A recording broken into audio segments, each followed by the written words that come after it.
President Trump has continued his tour of the Middle East, meeting the leaders of Syria and Qatar. But what is he hoping to achieve?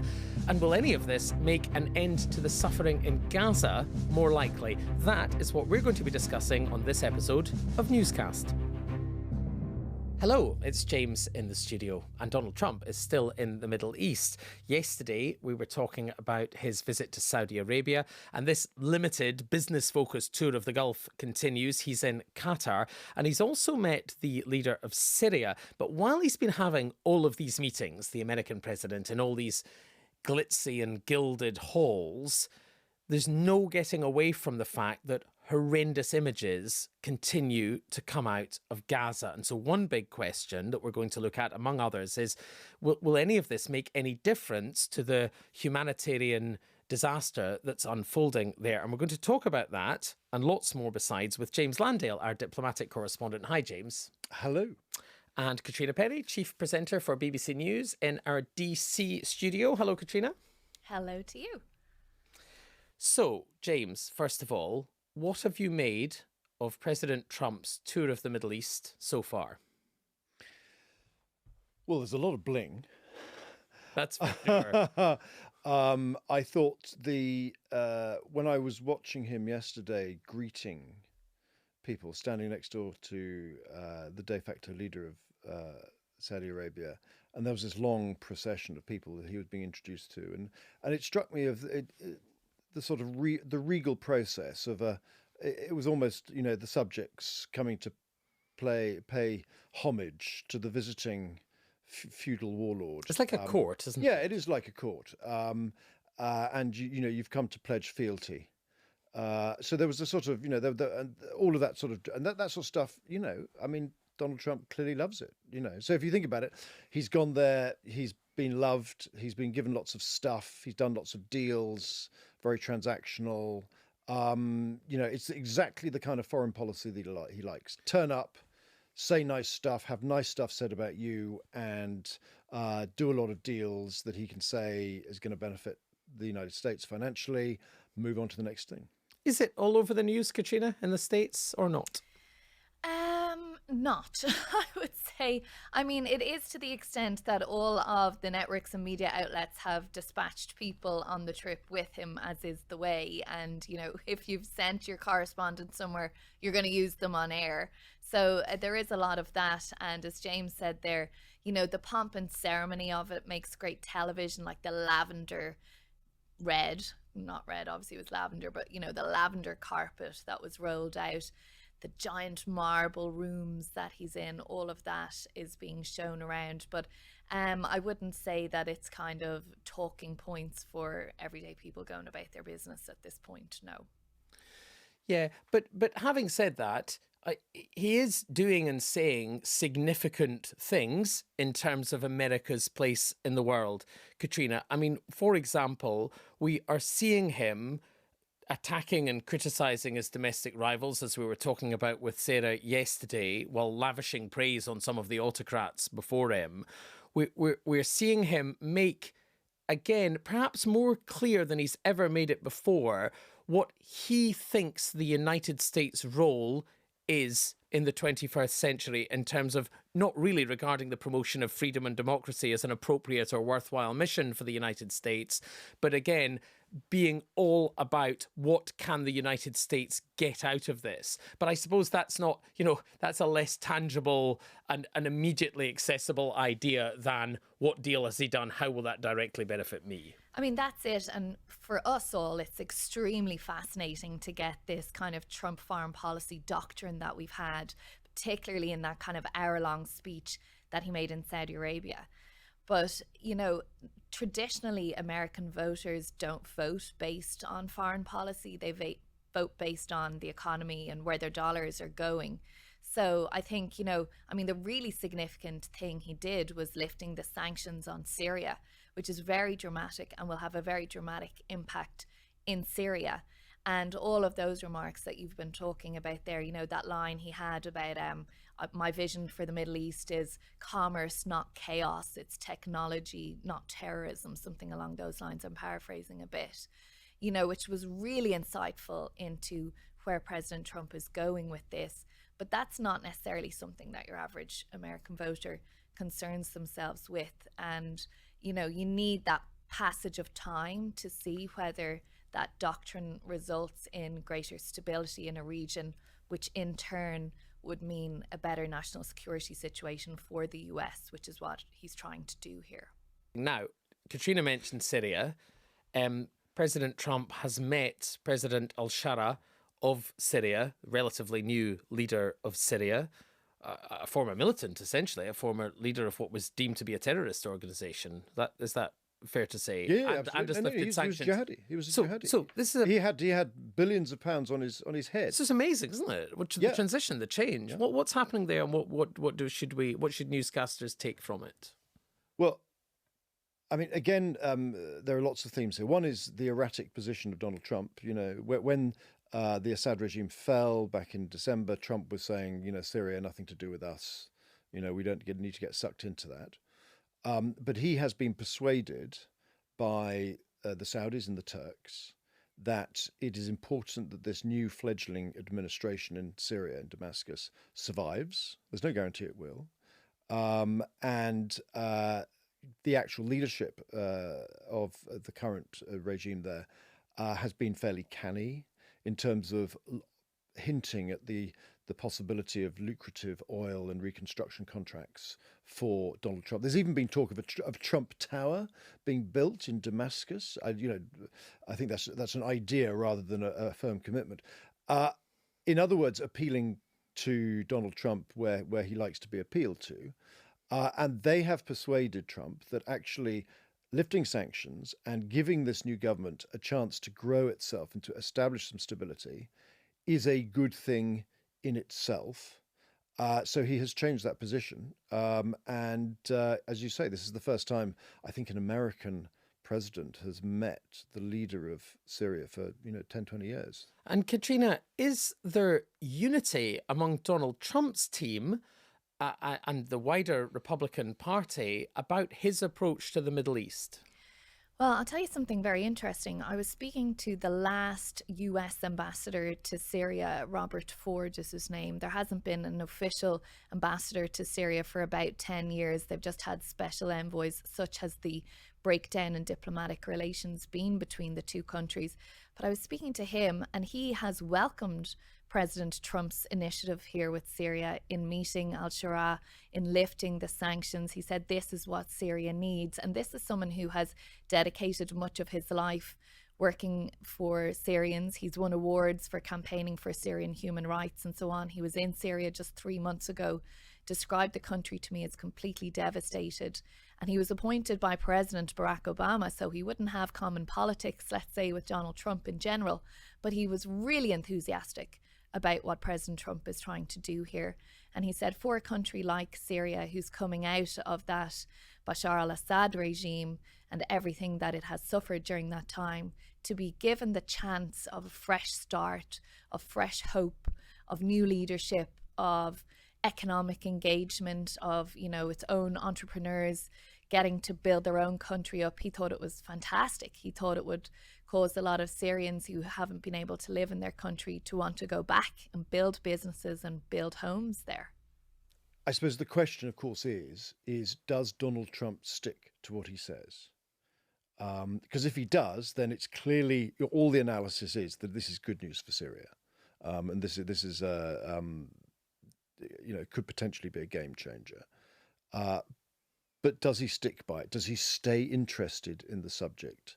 Does he flinch when there's a problem, when some foreign fighters carry out a terrorist act, or if this new government carries out some military operation against some minorities in Syria and the whole thing flares up? Does he stick with this policy? What happens to all of those ISIS prisoners held in jails in northeast Syria, currently being guarded by the Kurds? What if the Turks suddenly have a go and therefore the Kurds leave these prisons and start fighting the Turks, and suddenly you've got a lot of jihadis on the run spreading out through Syria? The complications are absolutely huge. But that still doesn't sort of belie the fact that this is a significant moment for Syria.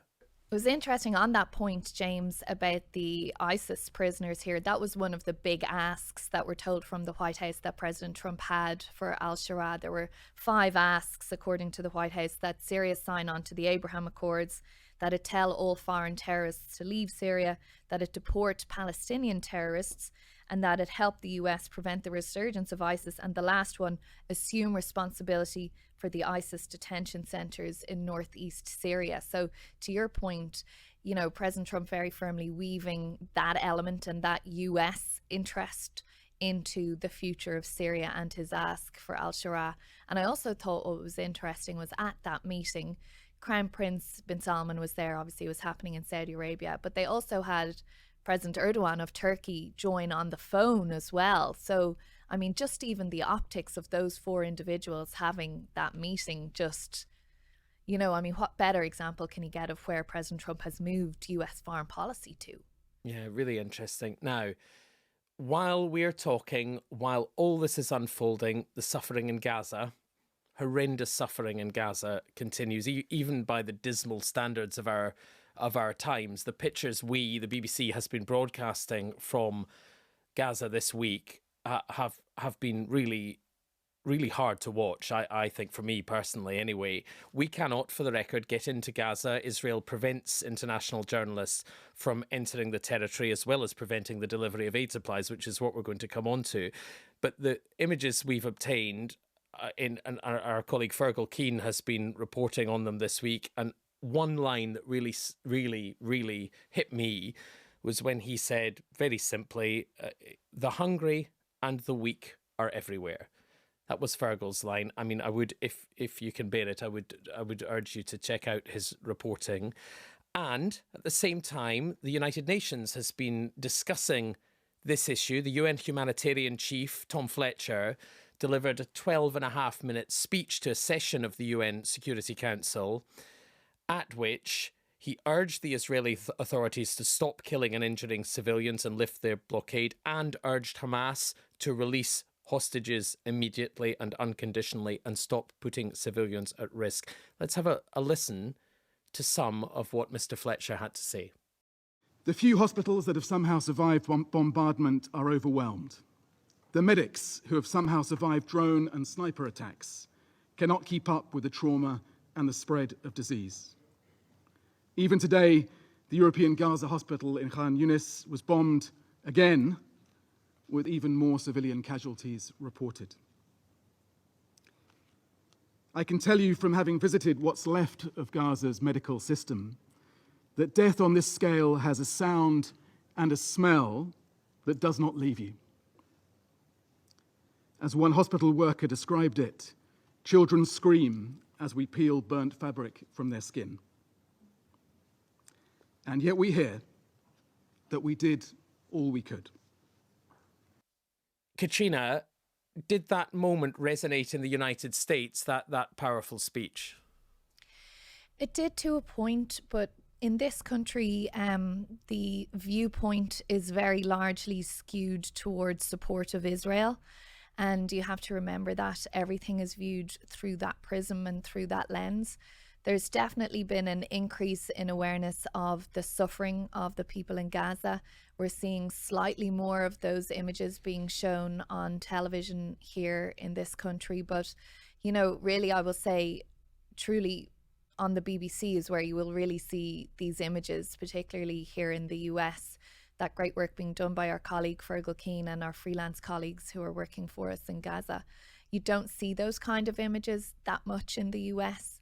And there is just such support for what Israel is doing. It's not universal, of course, and we see those protests still continuing, and we see people trying to, you know, almost put the politics aside and just save those starving people, men, women and children in Gaza.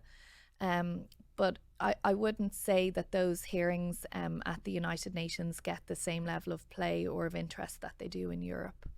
But what about Donald Trump on his visit to the Middle East, focused on business predominantly, no visit to Israel?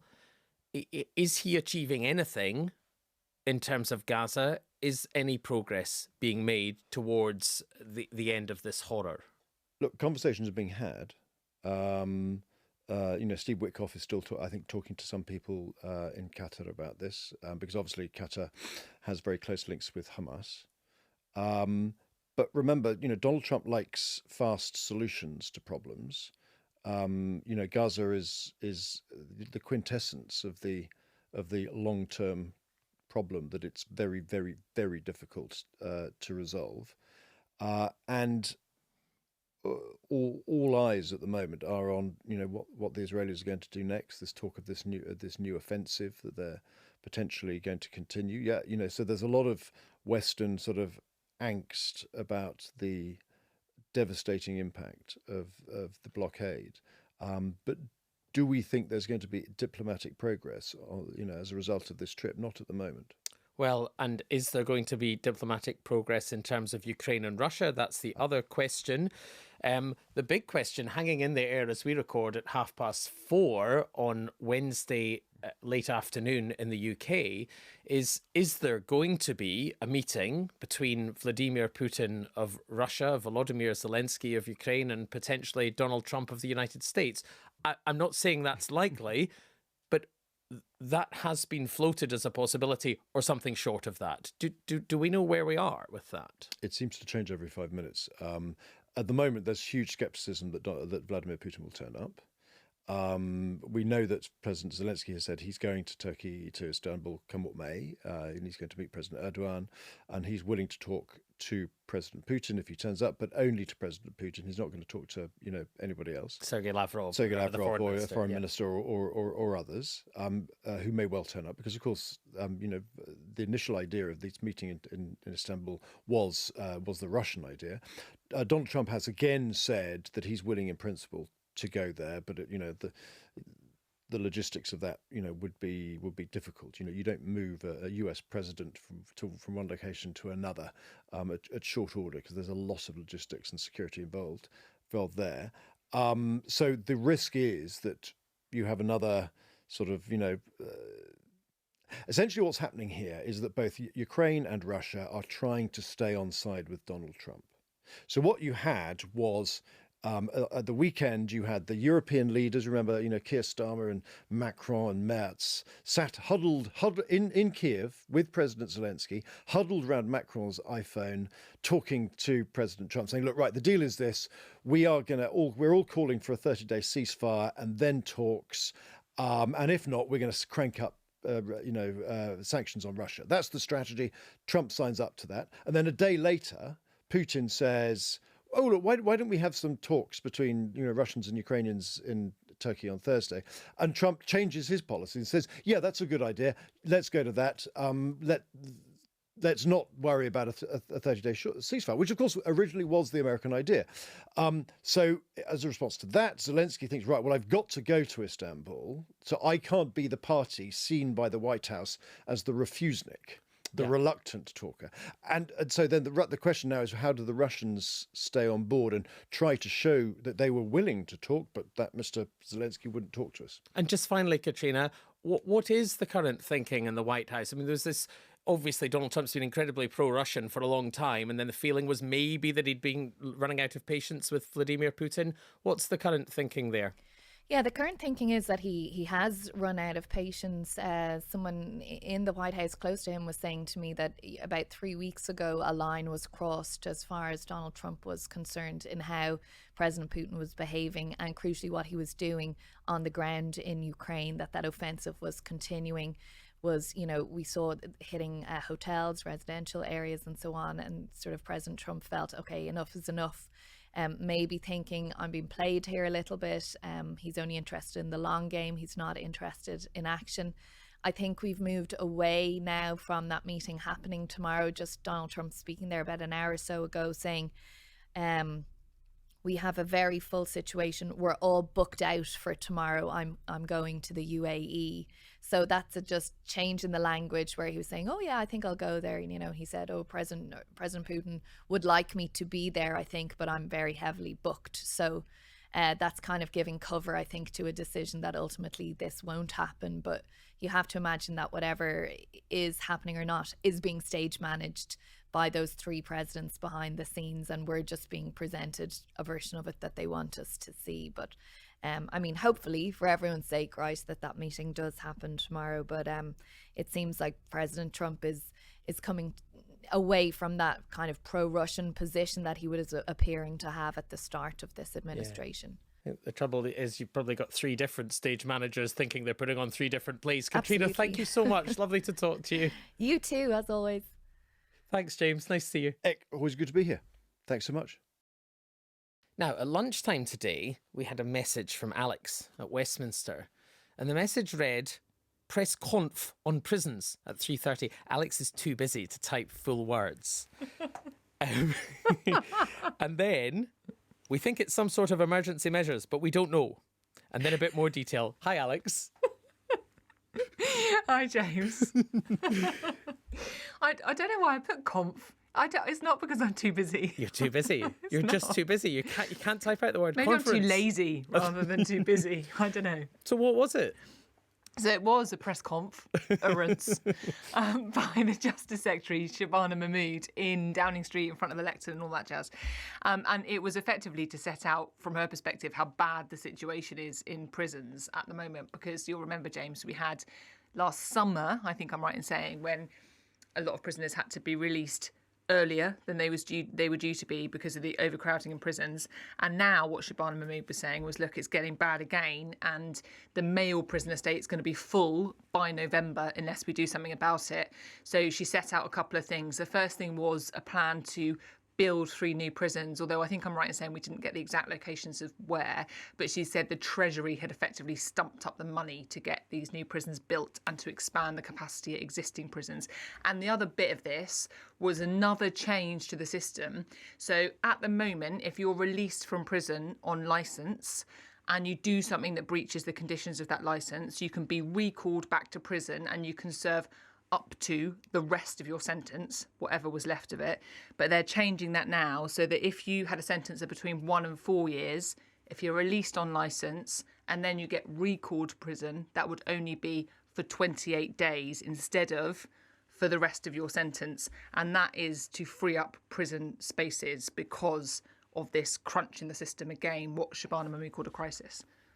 And that last bit particularly, is that controversial, Alex? Well, yeah, because, if you get recalled to prison, it's normally because you've breached the conditions of the licence on which you were released from prison in the first place.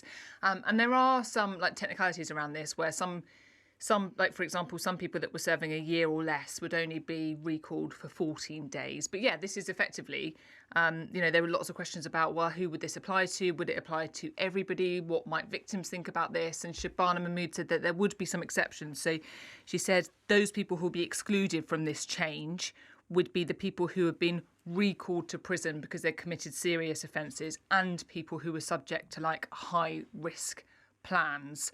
Because clearly what the government is attempting to do is manage the risk of all of this, right? The same that they did when people were released from their sentences early last year. They are attempting to sort of manage the risk. But I think that it could cause some concern in some quarters. But Shabana Mahmood was making the argument that unless they do something about this, then the worst case scenario is that the prison system reaches capacity and there's nowhere to put anybody. And in her view, what she was articulating was that would be the worst option. And so when she's talking, Alex, about capacity, I'd heard lots of people talking about prisons running over 100% capacity in the first place. But she is saying that the entire system altogether is at about 99% capacity. And presumably there's a danger that they simply couldn't take any more prisoners at all at some point. Yeah, they're saying that is as soon as 5 months. It was actually quite interesting because it was Shabana Mahmood, the Justice Secretary there, and then there was also a civil servant, the acting permanent secretary for the Ministry of Justice, alongside her setting out some of this detail, which is actually quite unusual to have that kind of format in a press conference like this.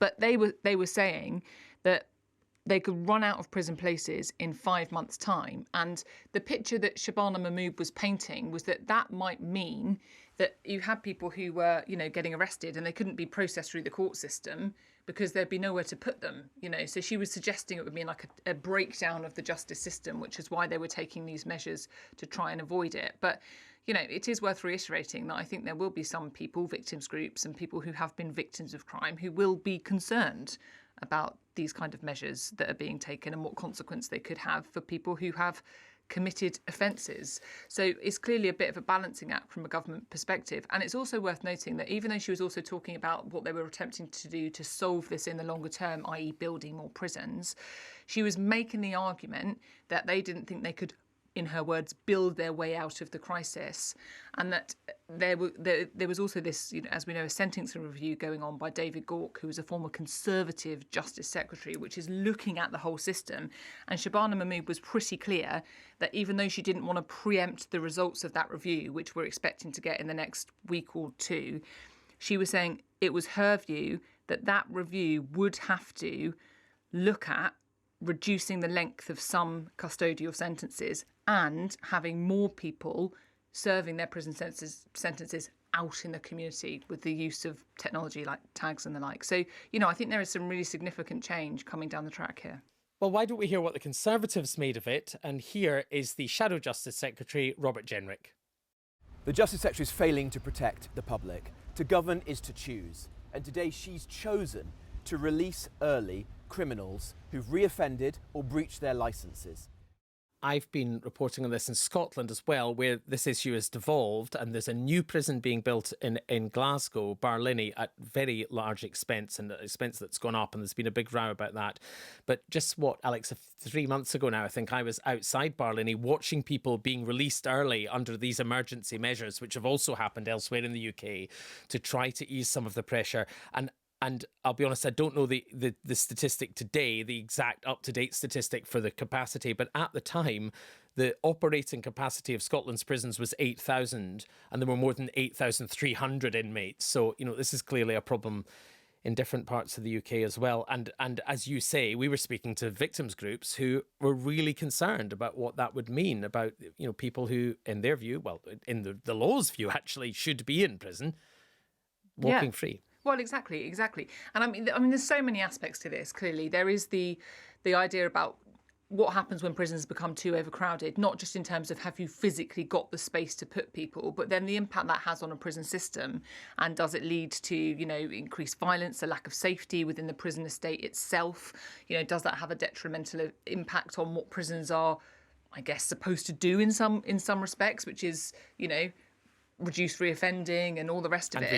And rehabilitate. Does that all become under pressure when the prison estate is so crowded? And then there's the questions about, what is prison for? Is it doing really the job it should be doing?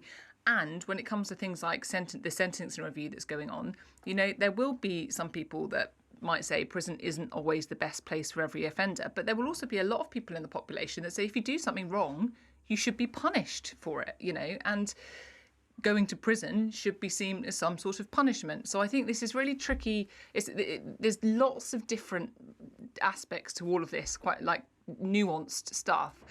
And I think when you see Shabana Mahmood, the Justice Secretary, giving a press conference and having to introduce these sort of short-term fixes, the bigger question is what's going to be the longer-term solution to what clearly is a really, really big problem that has an impact not just on the people in prison, but all of the people who would be victims of crime. Yeah, we're about to move on, but just quickly, the governor of Barlinnie Prison, who I spoke to when I was there, would say that the answer to most of your questions about the impact on the things you were talking about is a very loud yes. It does have a really serious effect on all of those things, on prisoner rehabilitation, on programmes they run there, on their conditions, on their mood, and therefore on the safety in the prison and the safety of prison officers. I mean, he was in no doubt whatsoever that these all had a big effect. Now, we had the Home Secretary on Newscast earlier this week, Alex, Yvette Cooper, talking about the immigration announcement, legal migration discussions of how to bring those numbers down. How has the week played out since then? Because there was quite a bit of discontent, not least on the Labour benches, certainly on the Labour left, about what the government's doing. Yeah, I mean, well, whether it was about what the government was doing or where a lot of the discontent in the initial days was focused was about the language that Keir Starmer had used in Downing Street, and this particular phrase when he talked about an island of strangers.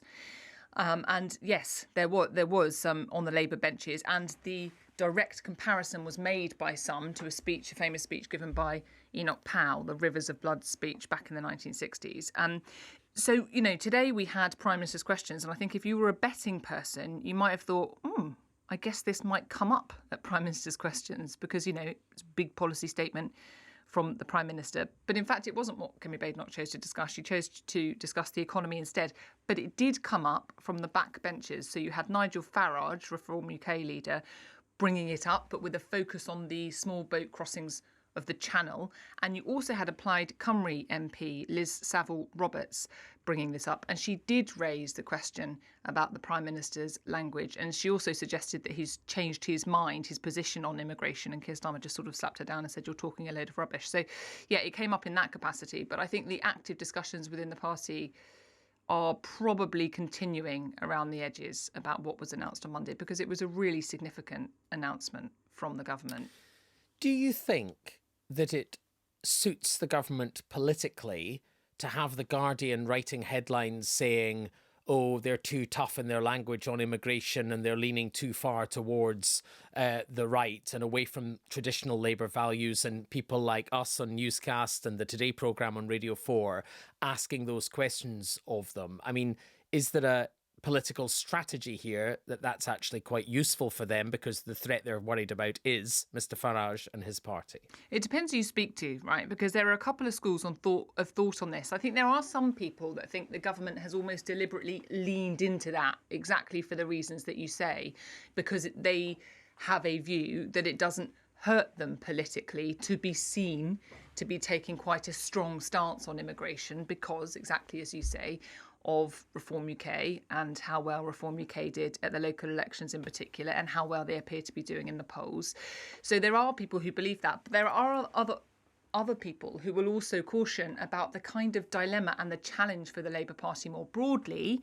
And there are some in the Labour Party, there are some Labour MPs who, say, look, actually, all the time that you are looking to Reform UK, what you're not doing is looking over your other shoulder at the threat that is coming, for example, from the Green Party or, the Liberal Democrats, people turning towards the Liberal Democrats. Or the Scottish National Party or the in SNP in Scotland, or Plaid Cymru in Wales. So I think the government at the moment, I think, might be appearing, particularly with this announcement on immigration, even though Keir Starmer was very keen to say that this isn't about us, politics, this is about the policy and this is important because of the substance, even though that's what he was saying. Clearly it will be read as them responding in part to the issue of immigration because they know it's become a huge issue of concern to some voters who might be turning to Reform UK. But I think that when it comes to the broader politics, there are certainly people who are worried that they might, pay too much attention to that threat and therefore miss what is happening elsewhere, or at least, not sufficiently tackle threats from another perspective. Less than a year till we get a big answer in Wales and in Scotland in those elections. I mean, that's going to be quite a set of elections, very 2026. Very interesting. Now, before you go, would you like a quiz question from newscaster Ian? Is it hard or is it easy? Well, I think it's a good question. I don't know the answer, but I probably don't know the answer. I bet you will. I bet I don't. I've been a listener to Newscast on my smart speaker for around a year, says Ian. Thanks, Ian. Hello. Thank you for listening. Thanks, Ian. And sometimes even watch BBC Parliament on TV. Steady on. That's dedication. And I have a question that has possibly been answered before, but I've missed it.